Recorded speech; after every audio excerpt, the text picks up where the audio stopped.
కేంద్రంలోని మోదీ సర్కార్ హ్యాట్రిక్ విజయంపైన కన్నేసింది. ఈసారి 400 సీట్లలో గెలుపు లక్ష్యంగా రంగం సిద్ధం చేస్తుంది. ఇక ఇప్పటికే 195 మంది అభ్యర్థులతో తొలి జాబితా ప్రకటించగా అందులో తెలంగాణ నుంచి 9 మందిని ఖరారు చేసింది. అయితే ఈ క్రమంలోనే అనూహ్యంగా హైదరాబాద్ ఎంపీ స్థానం నుంచి మహిళా అభ్యర్థిగా మాధవీలతను ప్రకటించింది కమలం పార్టీ. ఎంఐఎం కంచుకోటగా ఉన్న హైదరాబాద్లో అసద్ లాంటి నేతపైన మాధవీలతను బీజేపీ ఎంపిక చేయడం ఇప్పుడు సంచలన విషయంగా మారుతుంది. వచ్చే లోక్సభ ఎన్నికల్లో హైదరాబాద్ స్థానంలో మజ్లిస్ కు గట్టి పోటీ ఇచ్చేందుకు విరించింది ఆస్పత్రి.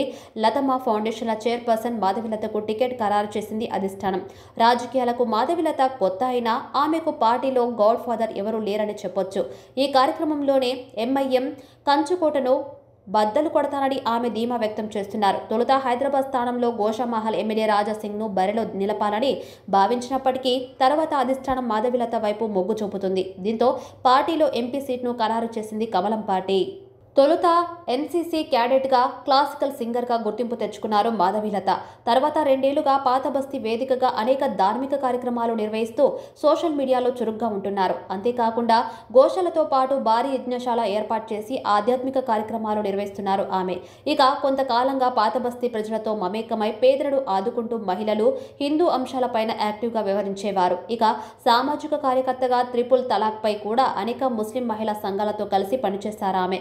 ఎంపీ అసదుద్దీన్ ఓవైసీపై కౌంటర్గా ఇచ్చిన పలు ఇంటర్వ్యూలతో ఆమె పాపులర్ అయ్యారు. బీజేపీ ప్రతినిధిగా అసదుద్దీన్ విధానాలను తనదైన శైలిలో వ్యతిరేకించడంతో పాటుగా పార్టీ అధిష్టానం దృష్టిలో పడ్డారు. ప్రధాని నరేంద్ర మోదీ ప్రసంగాలు, పాలన స్ఫూర్తితో బీజేపీలో చేరారు మాధవీలత. తన లోపాముద్ర చారిటబుల్ ట్రస్ట్ ద్వారా నగరంలోని పలు ప్రాంతాల్లో పలు ఆరోగ్య సంరక్షణ, విద్య, ఆహార పంపిణీ కార్యక్రమాలను విజయవంతంగా నిర్వహిస్తూ ఉంటారు. హైందవ సంస్కృతి, సాంప్రదాయాలపై ఆమె చేసే వ్యాఖ్యలు తరచుగా సోషల్ మీడియాలో వైరల్ అవుతుంటాయి. అంతేకాకుండా పాత బస్తీలో ఏమైనా సమస్యలు వస్తే వాటికి పరిష్కారం చూపించేవారు మాధవీలత. ఈ క్రమంలోని హైదరాబాద్ ఎంపీ అసదుద్దీన్ ఓవైసీ వ్యాఖ్యలకు ఆమె కౌంటర్ ఇచ్చేవారు. బీజేపీ ప్రతినిధిగా అసదుద్దీన్ విధానాలను తనదైన శైలిలో వ్యతిరేకించడంతో పార్టీ అధిష్టానం దృష్టిలో పడ్డారు ఆమె. అయితే హైదరాబాద్ సీటు 1984 నుంచి 4 దశాబ్దాలుగా ఓవైసీల అడ్డానే నిలిచింది. ఇక ఈసారి ఎలాగైనా ఎంఐఎంకు చెక్ పెట్టి విజయం సాధించాలని భావిస్తున్న బీజేపీ అధిష్టానం అనూహ్యంగా మాధవీలతకు ఛాన్స్ ఇచ్చింది. దీంతో ప్రస్తుత ఎన్నికల్లో అసదుద్దీన్ మాధవీలత ఏ విధంగా ఎదుర్కొంటారనేది ఆసక్తికరంగా మారుతుంది.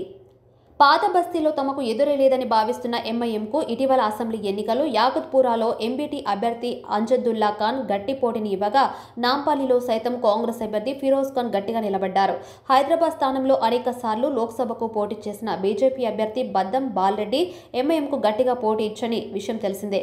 నాటి నుంచి ఈ స్థానంలో ఎంఐఎం పట్టు నిలుపుకుంటూ వచ్చిన 2004వ సంవత్సరం నుంచి 2014 సంవత్సరం వరకు కాంగ్రెస్ ప్రభుత్వం, 2014 నుంచి నేటి వరకు బీఆర్ఎస్ సాయంతో గెలుస్తూ వస్తుంది ఎంఐఎం.